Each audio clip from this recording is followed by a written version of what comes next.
Ladies and gentlemen, it is Wednesday night here on FifthDimensionRadio.com in Cuyahoga Falls, Ohio. Cuyahoga Falls, Ohio.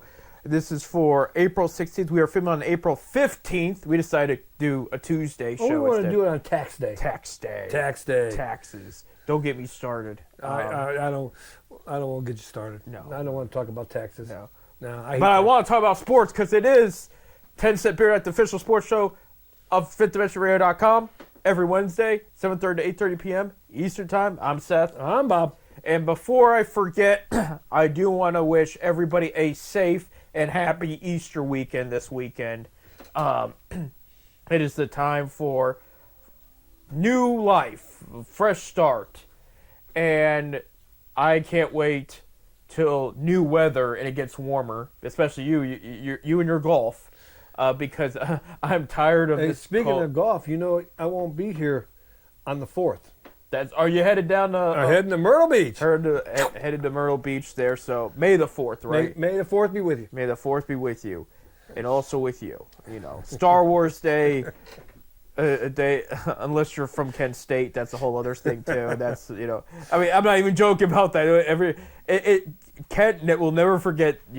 That's a whole other story. That's a whole other story. But that's around here. That's a big deal. So around Northeast Ohio. But down in Myrtle Beach, it's a good day because Bob will go golf and see the Gators. I'll be golfing. Gators. They what they call them, rack squirrels or whatever they call it. Look, they got squirrels that look like raccoons, man. They're funniest thing.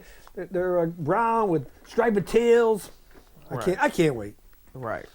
Absolutely. I mean, I'm a little jealous, except for the golf. I'm not a golfer, but he gets to go down. But you've earned it. You and your buddies there have a good time every year, and we wish you a safe trip and what. Well, you have another show before we get to that. Yeah.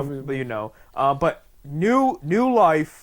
And in Cleveland, there's all kinds of new life. We have the Cavaliers starting Sunday in the playoffs. We do not know who they're going to play yet. We'll get to that in a sec. The Guards, what a week they had this past week.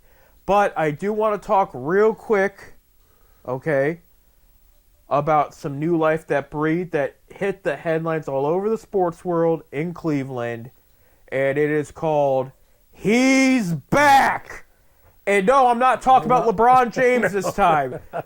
Joe Flacco is back under center for the Cleveland Browns. Made official late last week.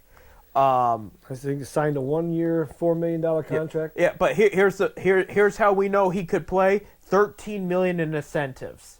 So you only get incentives by how you play on the field. I'm glad he's back. They should have never got rid of him in the first place. Right, and that was a mistake. I mean, they should have.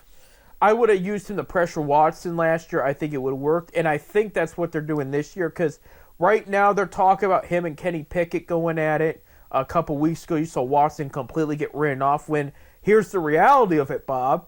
He's still on the roster. He's still getting paid, and he's ahead of schedule. Yep. At his rehab, he is. Nobody's talking about, but he's ahead. So I have debated: is this to give Watson, because he's going to be on the team this fall? Either way, okay. They can't get rid of him. There's a way they can get rid of him next February and not take a big cap hit. But until then, he is on the team. Is this a way to push him and say, you have one last chance, man? But you can be replaced because these guys are right here, including the guy that took us to the playoffs. So,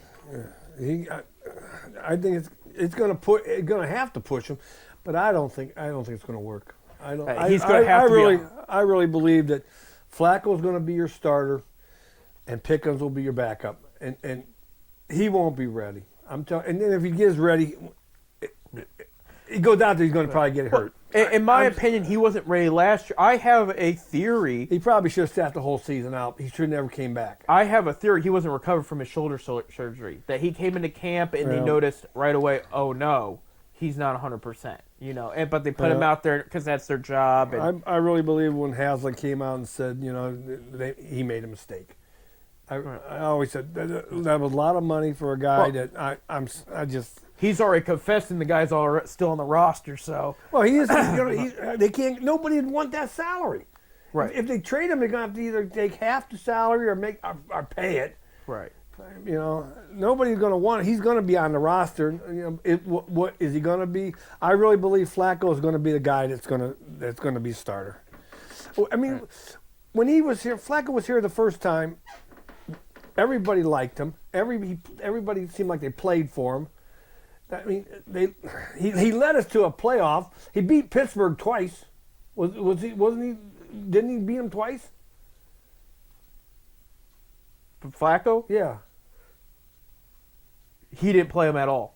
He didn't play him at all? No. DTR beat them the one That's time. right. You're right. Because the first game, Chubb got hurt. That was the disaster. You're right. And Watson played like garbage. And then DTR beat Pittsburgh at home. Yeah, and then Flacco was signed the following. You're right. Yeah. You got me there. Now, Pittsburgh didn't want him, though, Bob. He had a contract offer from both Pittsburgh and Minnesota, and he came back to Cleveland. Well, he liked it, Cleveland. He said that before he left. Right. I liked it here. I like to come back here. You know, Ravens fans are on the fence with him in the Cleveland thing. Can you imagine if he did pick Pittsburgh and he played for both the Browns and the Steelers after his Ravens? You know, I don't think he would have. I think there's problems in Pittsburgh.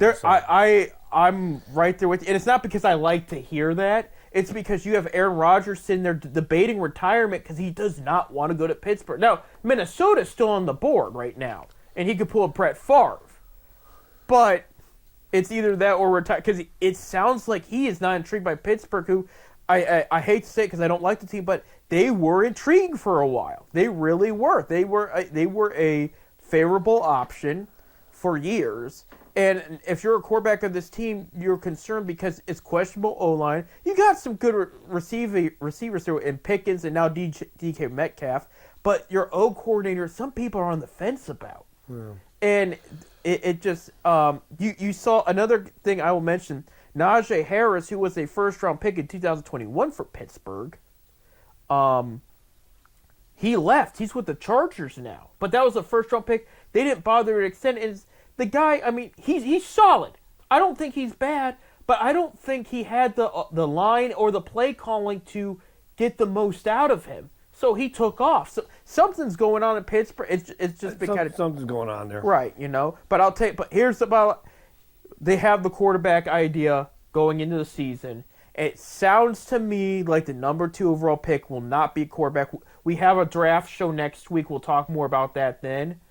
But the bottom line is they got their guy back. Now, as far as fans are probably asking, well, we have other free agents we want back. What's happening there? The latest on that is nobody's talked to Elijah Moore and Nick Chubb, and there's a report that came out that said they've already verbally agreed to a contract with the Browns, but they want to wait till after the draft because there's something about making sure the Browns hit certain needs in that draft and make sure they have the funds. And I can see that. Because you got to sign rookie contracts. But the report said they plan on signing both Chubb, Moore, and then another one, Jedrick Wills, the first-round pick of the Browns in 2020, the left tackle. He was let go. They did not extend him. Nobody talked to him. Now he's been bad the past couple of years. He has not. He's been hurt. But he's got some potential. Right. And he knows the playbook. So they're saying they said they are talking about giving him a cheaper deal to bring him on so he can be on a team. Because right now it sounds like if things go the way they're going, practice squad after the preseason is probably the soonest he's going to be taken. And that's such a toss-up, you know. Yeah. Where if he comes to the Browns in training camp, and he performs well and he can make the roster there, but if not, then the Browns, you know, he was a cheap option to let go, and the Browns have other options because they have signed to their own line, and they might draft somebody too, and you still have DeJuan Jones there. But they did say, I guess there are plans to bring him back as well. So don't fret with the whole. Nick Chubb also had a post yesterday. He was squatting over 400 pounds. So he's getting in shape. He's getting ready. So that's all good. But the bottom line is Joe Flacco's back. Now, I get he's 40 years old. And there's a chance what we saw out of him in Cleveland before may have been the last best we'll see. But here's what I like about it, okay? is not just his leadership, but one, the guy's healthy. He's got a healthy, strong arm for his age. This isn't like Drew Brees, who he can't lift his shoulder to a certain weight now because it's all the damage that's been done over the years. This isn't like Aaron Rodgers, who seems to lost his step like we saw last year. Flacco's also in a system that is better for him. And that's the thing in the NFL is you have some quarterbacks, they just fit systems better. You know, Baltimore had a good system for him for a while. Denver did not. Jets had an okay system for him, but when he came to Cleveland, you had that more vertical spread, play-action offense. It opened up because he's got some good vision. He needs a little bit of time, but he'll get rid of the ball quick enough and accurate enough where he'll make the right play. I have seen some Cleveland analysts bring up, well, you know who would also come cheap is Amari Cooper because he did well with him. I'm hearing that's not an idea at all. No. I mean, they have Jerry Jeudy here. I heard there was somebody from the Bills because you know the Browns traded him to the Bills. They're saying they let him walk because they said he's done. They said his career could be over. They said he just does not have it anymore. Now, I've heard rumors the Raiders and the Cowboys, who also had him and liked him a lot, might give him a chance, so that's good. But I would not expect Amari Cooper in Cleveland. I do think, we'll talk about more next week, but I do think they'll target some guys in the draft at wide receiver. And I do think with Elijah Moore, who he had not just last time he was in Cleveland, but he had in the Jets too. I think he would come back definitely for Joe Flacco. But at the end of the day, I mean, I was shocked how big. I mean, I knew in Cleveland this would shake things up because there was Flacco mania. He sold a ton of jerseys for being a replacement quarterback. Yep. There was so many Flacco jerseys and shirts sold. I mean, he led them to the playoffs, and he was fun to watch. But, I mean, this blew up nationwide to the point ESPN was showing memes of, hey, LeBron came back, and he won a championship. Is Flacco good? Now, I'm not jumping the gun to that, but they went there. ESPN, who doesn't like Cleveland, went there. So it was like, okay, and you got to remember, too, Bob, remember when he first got under center, now against I think it was the Rams, he did okay. It wasn't a good game, so they lost. But after that, when they went on that 4-game win streak and they made the playoffs, it was a 3-game win streak at a time. He was the only story that stole the thunder from the Taylor Swift Kansas City Chiefs stories. We heard that all, because that was when it was fresh. So we heard all your Taylor's for dating Travis. She's at the game. Everybody go crazy. And all of a sudden, by like week 14, Joe Flacco. Out of everybody. If you would have guessed, who could it be? Aaron Rodgers and the Jets? Could it be, a resurgence of another team? Who could it be? It was Joe Flacco. Nobody would have guessed. And so Flacco's got some power here in Cleveland that I don't understand.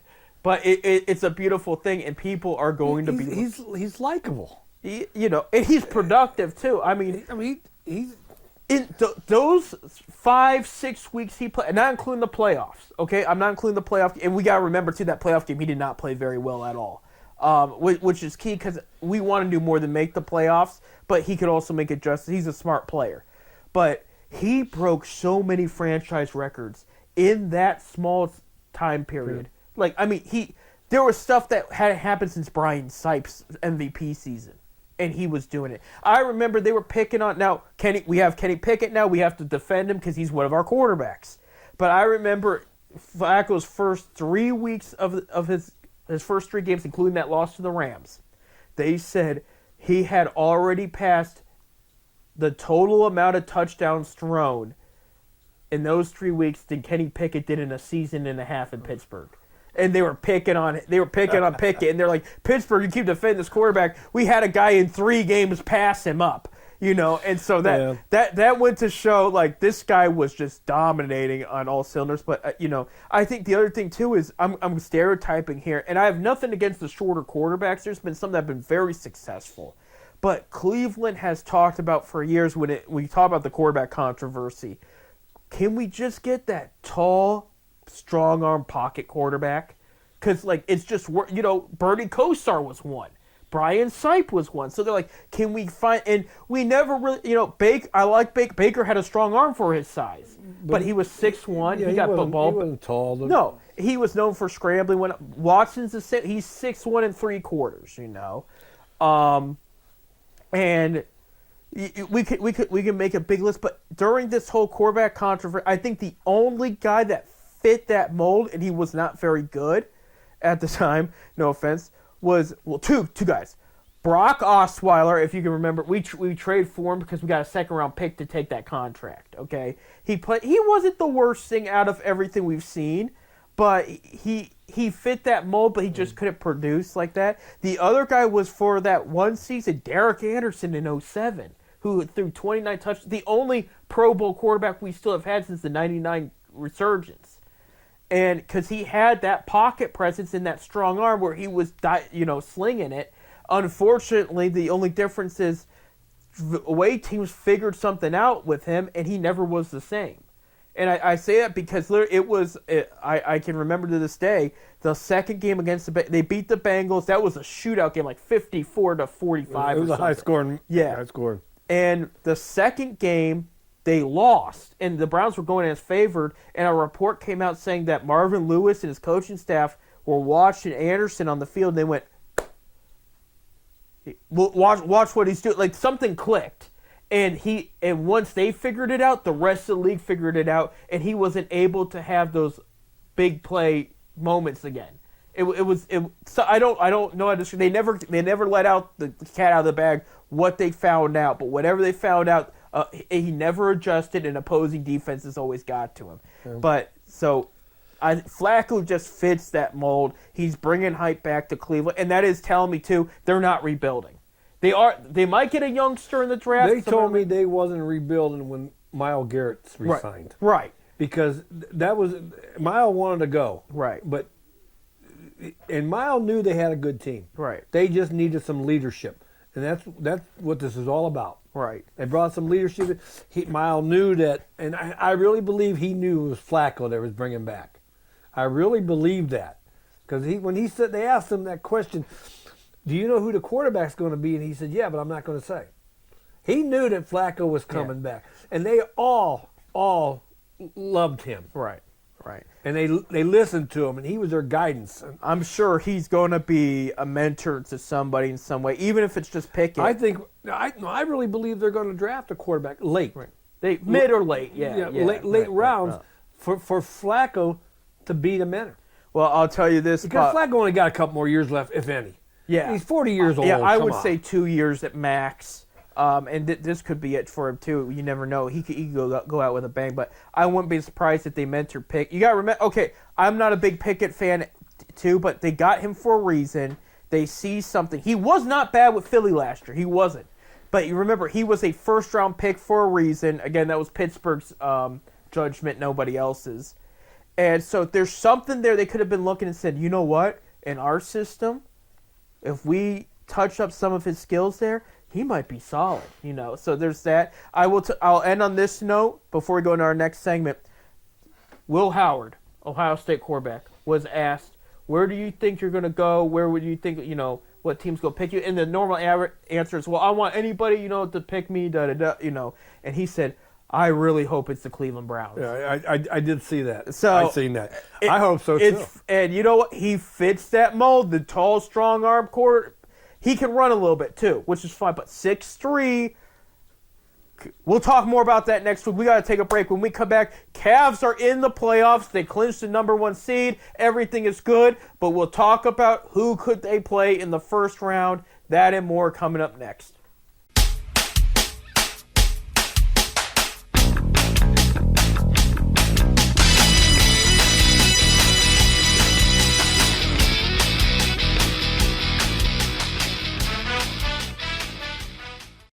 And welcome back to this 10-cent beer night, tax day Easter edition. Tax the Easter Bunny for giving us rotten eggs. Oh, I can't wait to get those deviled eggs. Because you make it hard-boiled eggs, you cut them in half, and you put little. Oh yeah, some good protein for you there. Yeah, a lot of protein. A lot of good stuff. A lot of fat too. It's a nice treat. It's a seasonal treat there. So a lot of cholesterol. Speaking of a treat, a year ago today, the Cavs won 48 games. They were the 4th seed, and we know how it ends. They win the first round against the Magic, and then they lose in the East semis to the Boston Celtics in 5 games, and there's injuries and everything. And people debated if LeBron was coming back and all this stuff. Well, what ended up happening is other moves were made later, but Kenny Atkinson ended up being the LeBron James we needed, because here we are. Cavs won 64 games. Had a good week this past week. Swept the Knicks without Donovan Mitchell, mind you. They did lose 2 to the Pacers, but they were bench games. But it was a bench. They were playing. But the bench played well. Both games were not bad. Enrique Freeman had his best NBA game yet in Cleveland. Got to play a lot in that last game there. Were you there? No. Oh, I thought you went up there. I would have loved to see Enrique play. Right, me too. But I did not have tickets to that one. But and then the Bulls, of course, they beat the Bulls. That's how they clinched the first seed there. They played a good game there. Jared Allen, with perfect attendance, played all 82 games. Of course, he didn't play much the last few games because they took him out. Except the Knicks, he played a good amount. They wanted to make sure they swept them there. They sent a message there. But yeah, the Knicks just they're not they were good this year, but they're not the team I thought they were. But it's now a new season. The Cavs are the first seed. Everybody starts 0. Right. So here's the latest with you. We're going to start in the West. We're going to show the West. What's going on in the West? The best record in the league and the first seed in the West went to the Oklahoma City Thunder. Okay, the second seed went to the Houston Rockets. A couple years ago, it wasn't long ago, they were viewed as the joke in the league. Now they're the second seed, and I did tell people, I said, they're headed the right direction. Just you watch. Well, they're one of the few teams that swept the Cavs this year. They were also the second seed for a reason. I mean, they were very impressive all across the board, okay? Now, we don't know who's going to play them yet, but we'll get to that in a sec. Your 4th seed, Denver Nuggets, will play the 5th seed, Los Angeles Clippers, okay? I have Denver winning there, even though they fired their GM and head coach the last week of the season. So something went wrong there. Something was that the players didn't see eye to eye with something. I've never seen that before. A top 4 team in your conference won the championship 2 years ago. And by the way, they said 4 out of the past 5 championship winners have been fired. You know, so that's something going on there. Yeah. Speaking of fired, your basketball version of the Cleveland Browns, this has stopped thanks to Kevin Stefanski, but your Phoenix Suns have fired their coach for the 3rd year in a row, which means they're going to be paying for 4 coaches starting next year. They fired Mike Budenholzer, who came into a mess, and I think if they would have retained him, they would have went to the playoffs next year with the right moves. But okay. The NBA. Yeah, that's the NBA. That's the Phoenix Suns for you. I mean, that's... Anyway, your 3rd seed, Los Angeles Lakers, will play the 6th seed Minnesota Timberwolves. This is big.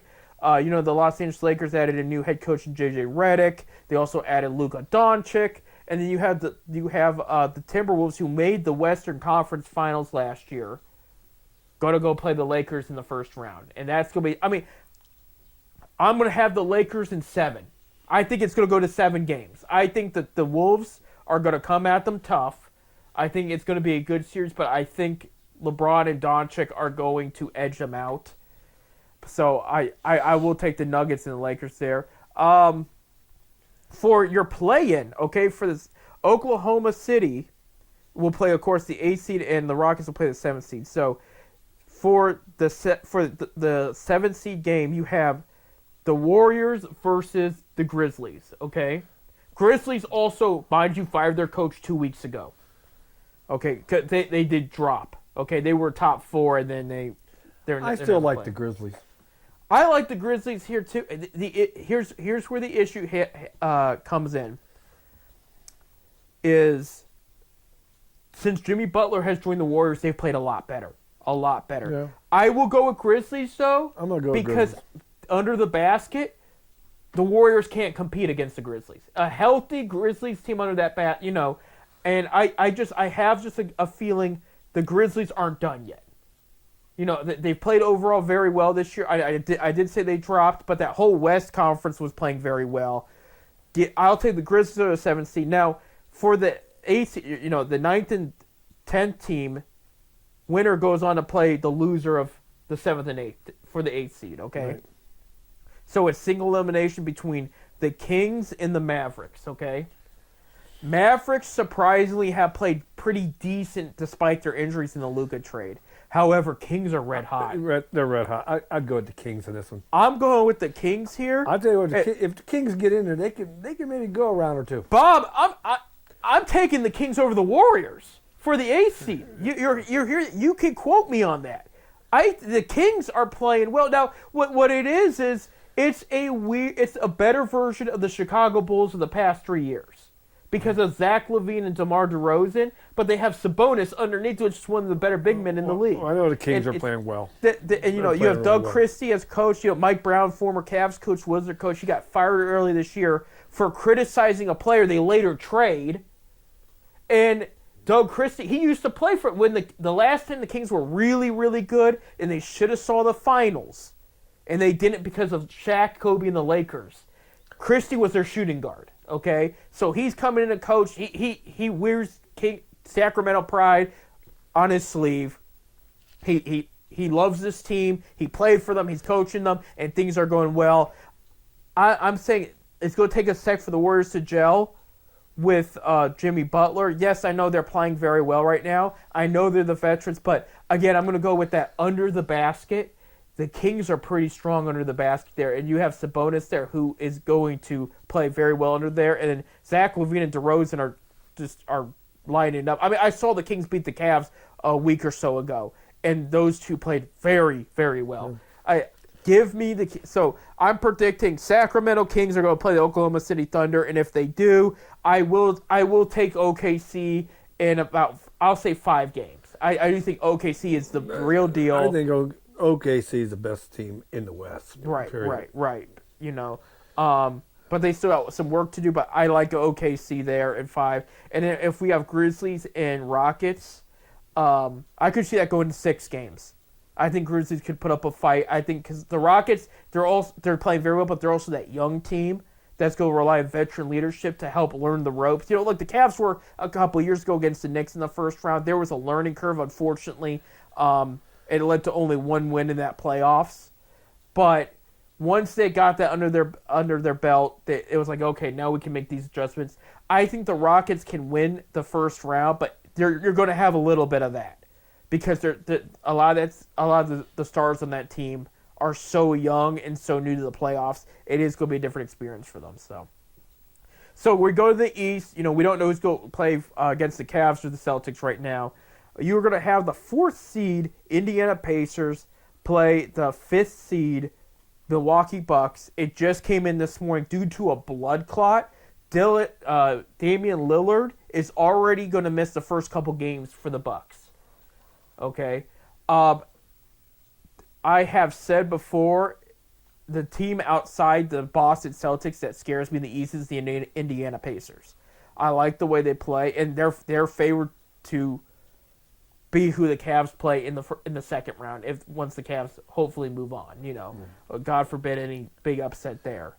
But I'm going with the Pacers. Give me Pacers in 5. I think they are the much better team here. I mean, I think they're a top 3 team in the East. I'll take the Pacers. Yeah, I mean, there's a case to be made of late, and I'm saying of late because I understand there's injuries and whatnot, and I am being a little nasty to the defending champs here. There's a case to be made the Pacers might be a little bit better than Boston.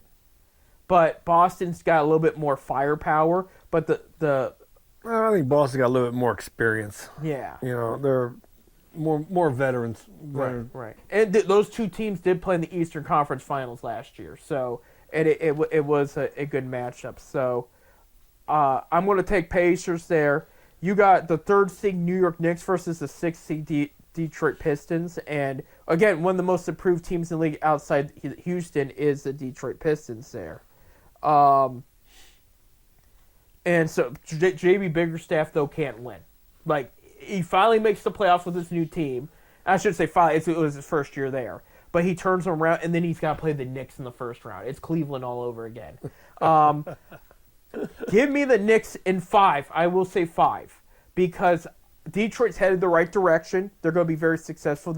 Here's where the issues are. I should say, Detroit needs a little bit more, I think, on that roster before they take the next step, and they're not going to be able to do that till this offseason.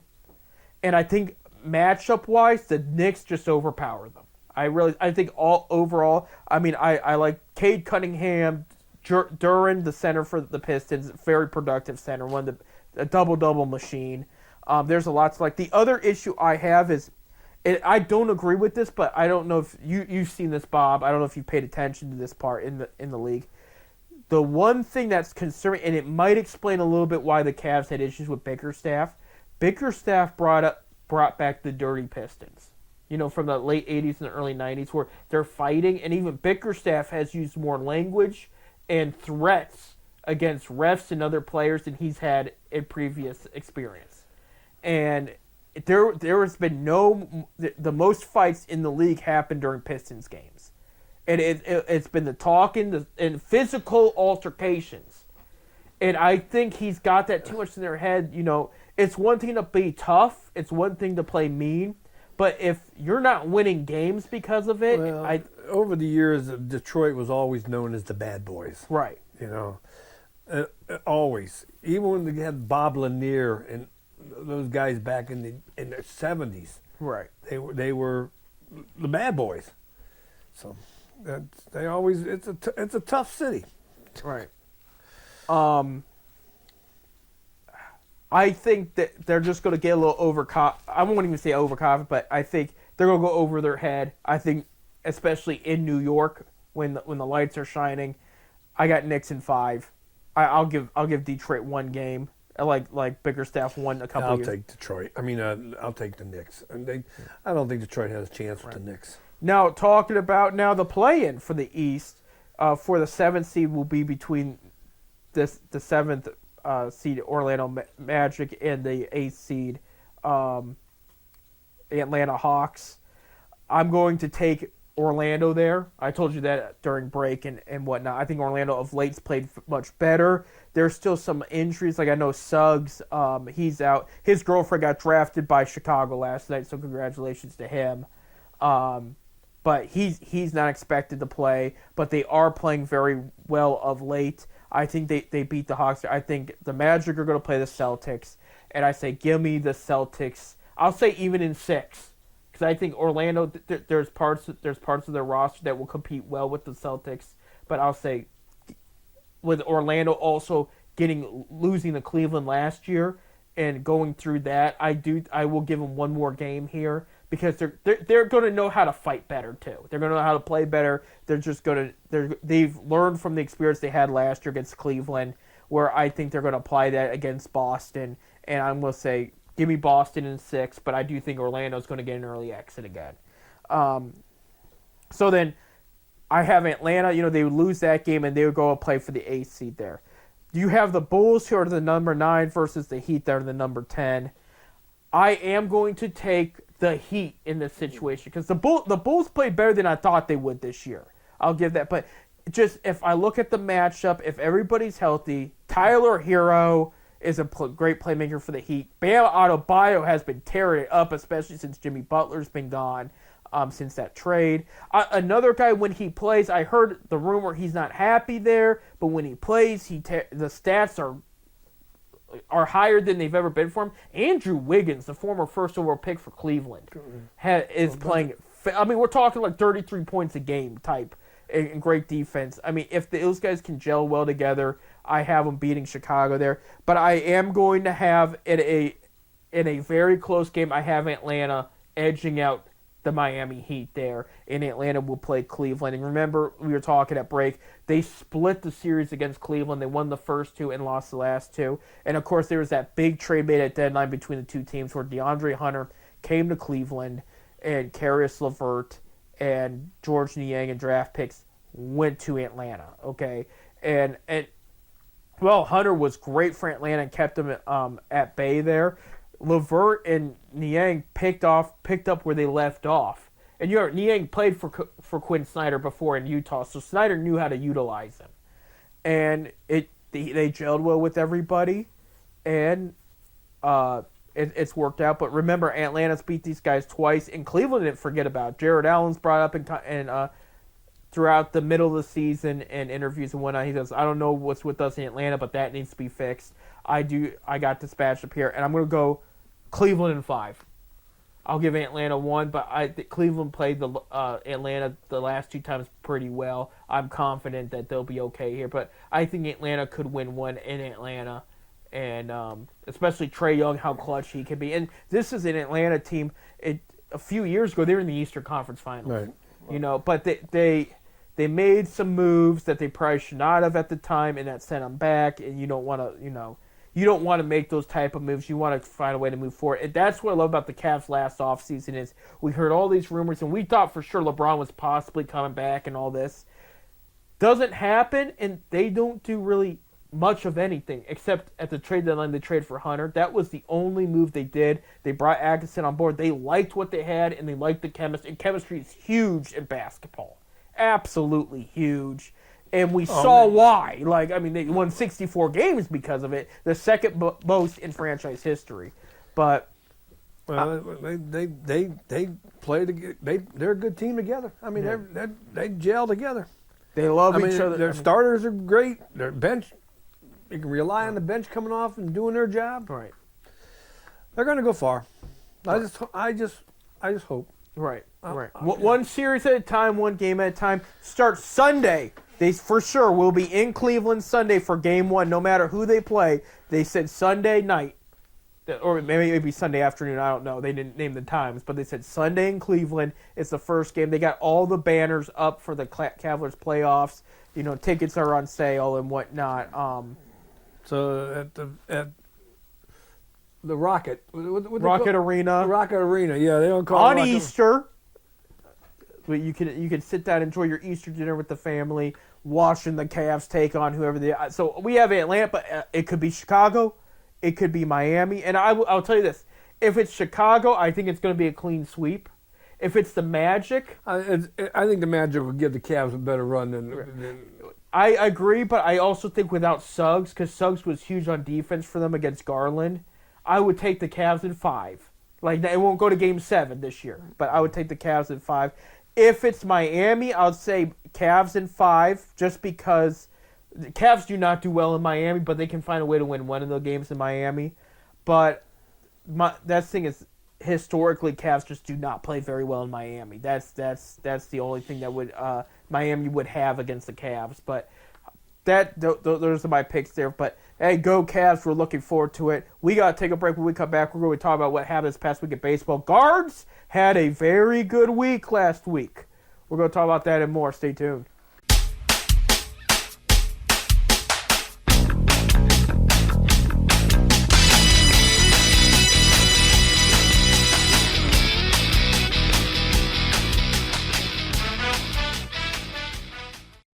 And welcome back to our last segment of 10 Cent Beer Night here on FitToMentionRadio.com. I'm Seth. I'm Bob. And Bob, we usually don't save baseball to last or in the middle of the season, but we've had so much going on. We do got to congratulate the Akron Zips for extending John Gross's contract. Oh, by 1 year, yeah, they did. Yeah. Well, but still, now he's guaranteed to 2035. There you go. So yeah, that did happen. We got Gross back for at least another. Yeah.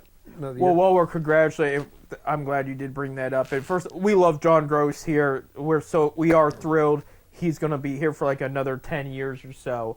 Because winning at the collegiate level in basketball just does not get old, But I want to first of all congratulate Youngstown State for winning the bowling championship this past weekend. The women won the bowling championship. It's, from my understanding, they're women only in the bowling league. Yeah. So, it's not just the women's league. It's the college bowling league, and it is primarily just women. No, it is just women. No, there's men and women in the NCAA tournaments. But the way I read that. All they have is a women's program at Youngstown State, and they want. Right. Like when I coached over at Ursuline, the women's, of course, as women, it's all women college. We used to bowl Youngstown State all the time. Right. in the women's league, I was reading even Division 3 and 2 are in that big tournament. Yeah, it's all together. Right. And then congratulations to Miami, Ohio, for winning the dodgeball title over this past weekend. That's like 2 years in a row, ain't it? That a MAC team won, yeah. Okay. Akron was in the Final Four. Ohio State was in the Final Four, I believe. And Michigan State, I think, may have been the others. But I forget who Miami of Ohio beat. I think Akron lost in the Final Four. But Miami of Ohio, the majority of the dodgeball part of the NCAA is in Ohio. It's the MAC, Big Ten, and I think Cleveland State's in it too. So the MAC is they got to throw something. They're all drunks. Right. They're party schools. But then you'd think Ohio U would be the best. But then one. again, of course, we didn't win a national championship, but we finished fourth in the nation. Akron's rifle team. Akron's rifles team has been good for years. That's been one of the most consistent teams Akron's had. And the funny thing about it, and this is what cracks me up when I was telling my buddies I golf with, the rifle team won a championship. They beat Navy, Army, and Air Force. And those are our military institutions. I think they should start recruiting in Akron there. all that street crime in Akron has paid off. They're the best rifle team in the league.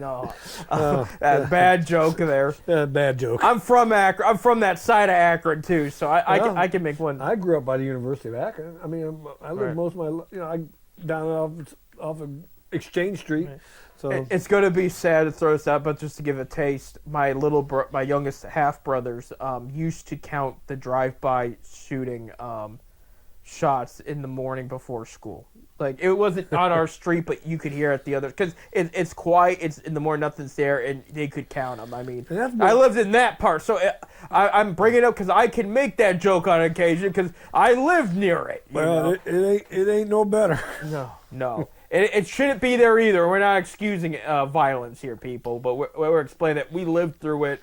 So, and that's unfortunately Akron at certain times of the day. It makes me a little sad. But overall, Akron is still considered a couple other cities in the state of Ohio. Akron still ain't that bad. No. I mean, for our size, we a little over 200,000 people live in the city of Akron. So and the Akron, over 1 million in the area. We'll say the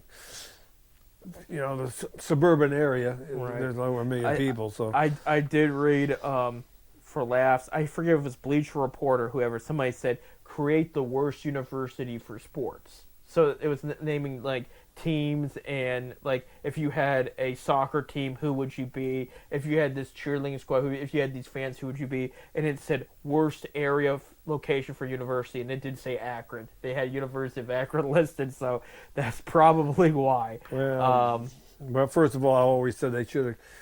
I mean, we got a beautiful football stadium, but they should have left the Rubber Bowl. They should have never built. They should have kept the Rubber Bowl where it was at. And get the people out of the city, downtown area. Let's be honest here. The majority of the crowd is not even students. No, and they built that. They built that stadium down, and it's a beautiful stadium. Yeah, it's one of the better, we'll say, mid-conference stadiums there is. I mean, it holds like maybe 35,000 maybe. All right. But they build it because of the idea. We'll build it on campus. The students will come. Build it. They will come. Well, you know what? They didn't come. And first of all, Akron U is a commuter school. It's not like we'll say Kent State where they get a lot more people. Kent State get a lot more people not from this area that goes there. Right. Akron, majority of the people that go to Akron, they live within a 50-mile radius of downtown Akron. I mean, it's a commuter school. So they should have left the Rubber Bowl, but then, of course, now the Rubber Bowl's gone. So, all right. Yeah, it is. And real quick, I know we rip on Kent State, but congrats on their great series in baseball against Ohio State. They played they won it. And they always got a good program over at Kent State. Guy, I can't think of the coach's name. I think it's Peters. And then, of course, Mike Burbeck, the pitching coach, well-renowned pitching coach over there at Kent State. Right. He always got a couple guys that will be drafted, usually drafted in the MLB draft. So, Kent State's always got a decent program over. They're one of the better teams in the Mid-American Conference. So. Right. Real quick, last night was the WNBA draft before they start their season in about a month or so here. Dallas Wings had the first overall pick. They did pick Paige Buckers out of UConn. That, to put it in perspective, she was in the same high school recruiting class as Caitlin Clark, Angel Reese, Whitmore, I think her name. I'm going by memory, but whoever the Sparks picked last year. And they rated her number 1 over all of them. So she's supposed to be a special talent. She played very well this year. She's not as flashy as Caitlin, but as an overall player, she is a great point guard, and she's expected to be one of the better point guards coming out. We're not going to read through everybody, but just a couple. The other pick, some of the other picks any there. Locals? I didn't see a ton. Seattle Storm, who had the Sparks pick at number 2, did pick Dominique Malonga from France. So you're getting some more international from them, like you are in the NBA. The Washington Mystics, who had 1, 2. They had more than that. They had 3. They had 3 straight picks. Though they had the 3rd, 4th, and 6th overall pick in this draft. They did it with a 3rd pick from the Chicago Sky. They did it Sonia Citron from Notre Dame. So that was one. Another name that was picked, big name, I should say, well-known name. The 11th overall pick, the Chicago Sky, with the picked Haley Van Lilt from TCU. She was, of course, with Angel Reese down at LSU. She's the one that went to like 4 schools. Yeah. Jump from school to school to school to school. She's going to be on the cover of Sports Illustrated Swimsuit Edition. I thought they did away with that. Nope. They went back to their old ways there. Did they? Yeah. I thought they did away with that. I think I'll pick one up. Right. Coming, I think, this June or something like that. They changed. It used to be February with Valentine's Day, and now it's because of COVID set it back at one time. It's now June, but she'll be on the cover there. But yeah, so she's going to go reunite with Angel Reese in Chicago there. Just looking, we had some Russians picked. I'm looking to see if there was any local schools. A lot of West and South. Yeah. Yeah, just no. I know. Like we mentioned last week, Buffalo girls won the NIT, so that was. Oh, we do have Atlanta Dream did pick Taylor Theory from Ohio State with the 3rd to last pick, so there's something there. So best of luck to those ladies. Similar to baseball, even some of them do not really produce until a couple years later. You know, I know baseball you don't see them on the pro level until a couple years later, but if you play WNBA fantasy, and I do.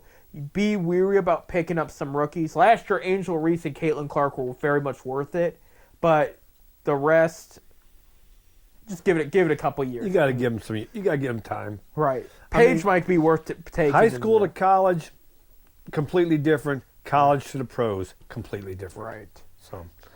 Back now, time to talk baseball. We've put it off for too long because of Joe Flacco and the Cavs and everything. Last week, they swept the White Sox. 3 straight games there, played very well. And then over the weekend, they took 2 out of 3 against the Royals. So that was impressive. And then, Clase got clunked on Sunday there. Yeah. They had Monday off, and again this week, they're at Baltimore. Tonight's game, you'll know the result by the time you hear this, but they're on TBS tonight, so they're on nationally.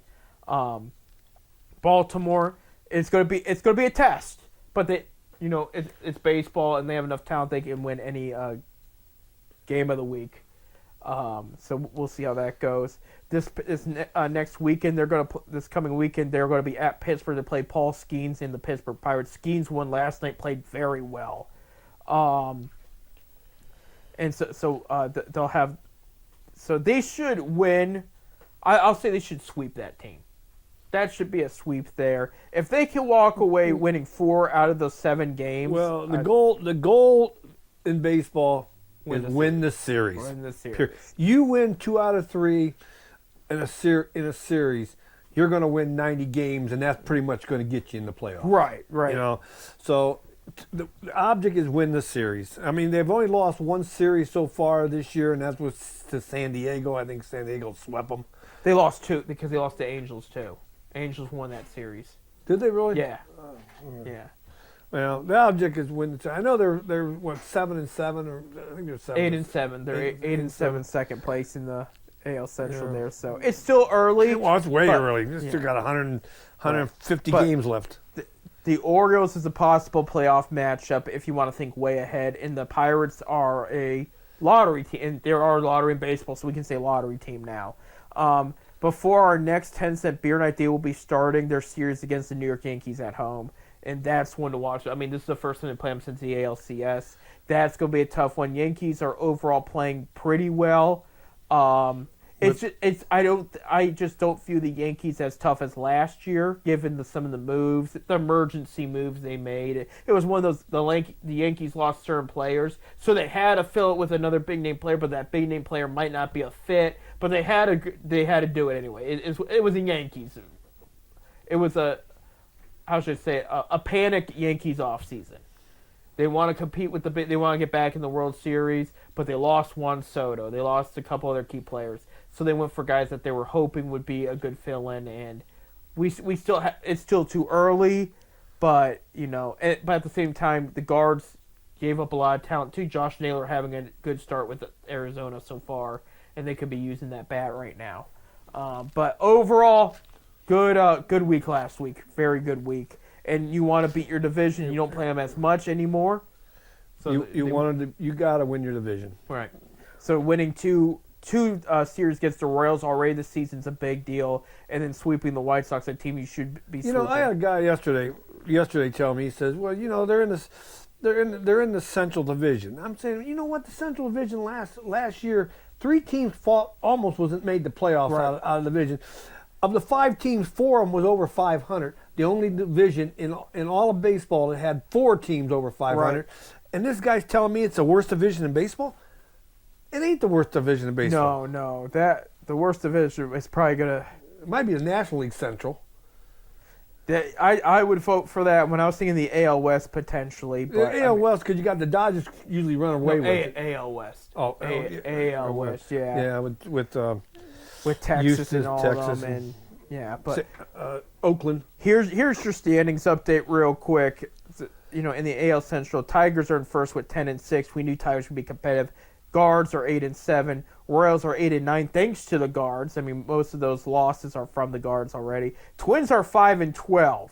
Okay, they're going to need to step it up there. And White Sox are 4-11, which is we saw coming. Twins just had another pitcher go down. Yeah. AL East here, you have the Yankees who are 9-7. Blue Jays are 9-8. Rays, who are playing great baseball, especially last night, 8-8 there. They handed Tanner Houck, I think Hawk is how you technically say it. Red Sox started pitching the worst starting outing in several years with the Red Sox uniform.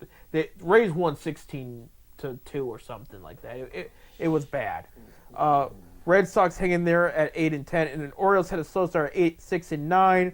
But all 5 of these teams are not playing bad of late. In the West, believe it or not, Anaheim Angels are in first, 9-6, playing very good ball of late. Texas Rangers had a little bit of a slower week last week. They've lost 3 in a row at this point, 9-7.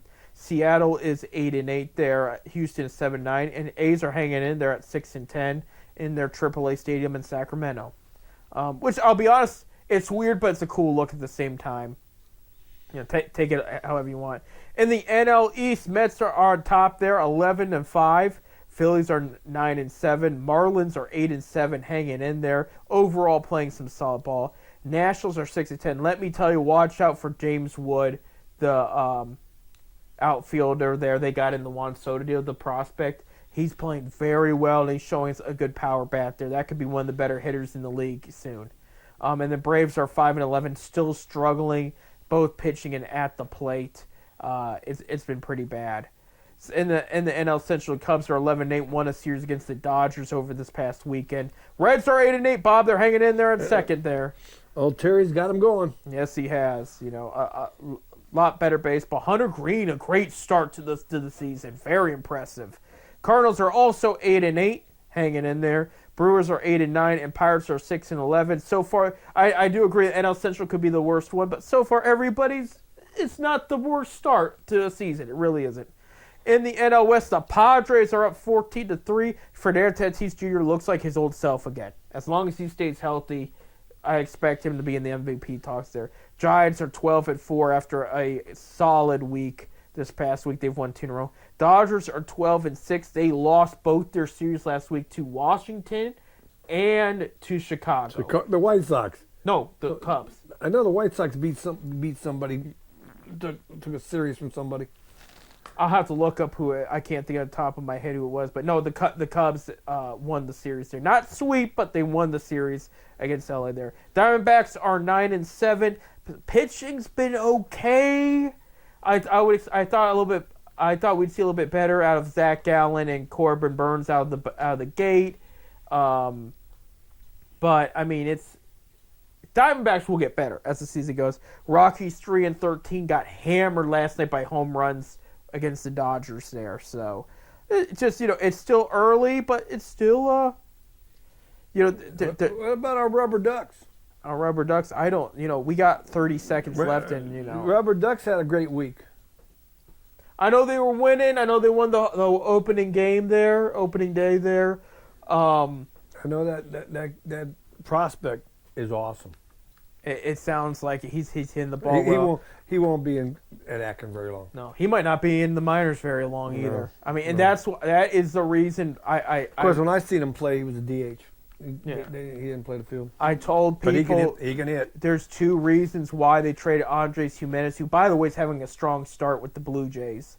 One was to empty that cap for the Quan extension, which they brought up publicly the other day. They said they are in talks, so I'm right so far. They said they're hoping to have it sooner done than later. And they said it's for Bazana to come up and be second base. Bazana, he looked good. So he's got speed and he can hit the ball. Yep. I mean, they compared him to Grady Sizemore at the draft, so if they're right, this could be huge. So we'll see. Hey, we are out of time. Again, everybody have a safe and happy Easter. And hopefully the warm weather will come around here soon. We're still going to be a little chilly there, but May's around the corner. It's going to start heating up. Baseball is going to get better. The bats are going to get warmer. The barbecue is going to get better. And everything's going to get better. I'm looking very forward to it. But next week, we'll talk about Cavs in the playoffs. We'll have a couple games under our belt, a game at least under our belt by the time we record the next 10-cent beer night. We'll talk about the guards. And then we'll have our NFL draft show. I'll give you predictions of what I think the Browns would do and what I'd like to see them do. So we'll do that and more. Thank you, Producer Bob. Thank you, Baseball Bob. With all of that being said, go Cavs and go Guards.